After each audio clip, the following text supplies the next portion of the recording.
my last video I discussed regarding the Zen architecture as well as the Hyper-V architecture for Microsoft Windows. Now today in this video I'll be discussing regarding the various techniques. There are three basic techniques, out of which I'll be discussing the very first one, that is full virtualization using binary translation.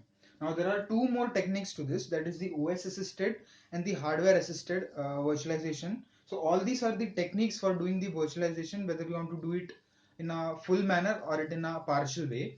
So stay tuned to this video to understand what is full virtualization using the binary translation. This is Ranjiraj and you're streaming on the Study Beast. So first of all, as the name suggests, this virtualization is not part, but it is full in one complete stage, and it is done by using binary translation. Means you will be translating those binary instruction set level to this machine level to understand it and to decode it and then perform various kinds of activities to do the process of virtualization. So let us move on to this first diagram. So this diagram basically represents the binary translation approach, and this is in terms of an x86 virtualization. Means for 64-bit systems you do this kind of virtualization. Now like in the architecture of this hypervisor I've discussed, there are various different rings. So in this also there are different kinds of rings, that is ring 0, ring 1, ring 2, ring 3. So at the ring 3 you have the user apps, that is the user application, where all the front end apps, the GUI which you are able to see, those apps are there present at the ring 3. And ring 2 is kept just as a null. In case of any special kind of request or special kind of instruction need to be served, then that is put over at the ring 2.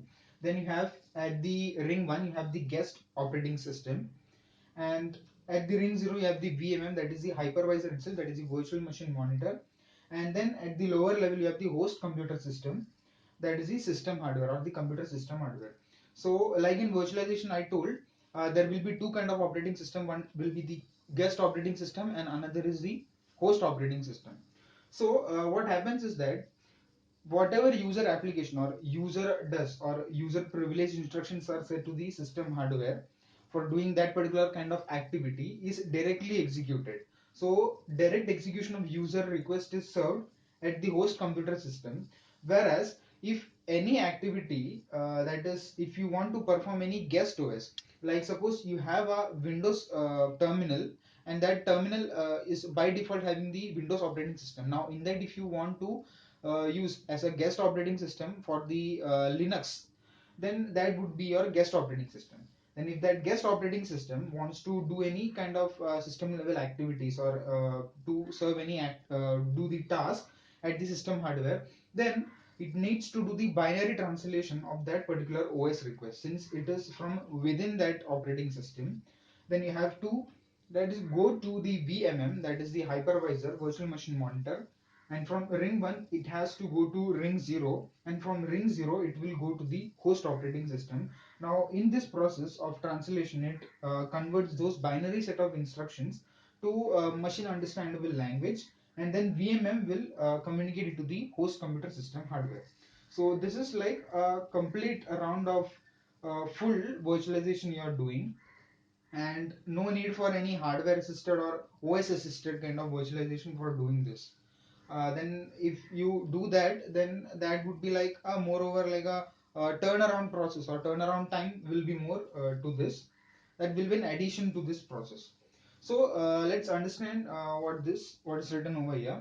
So in this, since we have two kind of operating system, that is the guest as well as the host operating system, the guest operating system is not aware that it is under the virtualized environment. And so the hardware, that is this hardware, is completely virtualized by means of the host operating system. And so it will, what it will assume that it will do the, or it will give all the commands and instructions to the host operating system as if it is in the, like the guest operating system will not be aware that host is already virtualized or this is in the virtualized environment. So what it thinks, it is the actual hardware.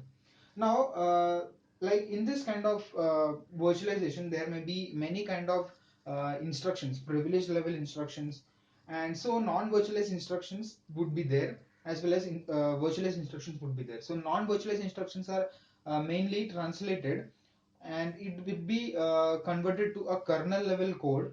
Now the kernel level code are then converted to a new set of instructions, and these set of instructions may affect this virtual hardware which is intended by the programmer.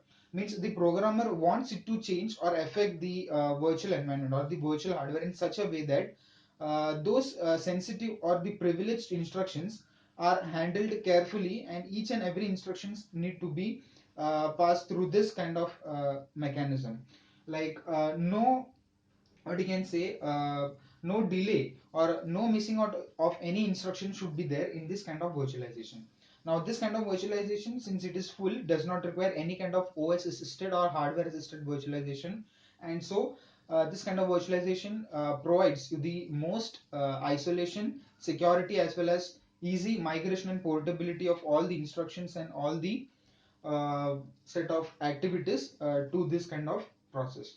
Now, this example of full virtualization binary translation is seen in VMware as well as Microsoft Virtual Server. So these two are examples of doing this binary translation, full virtualization using binary translation.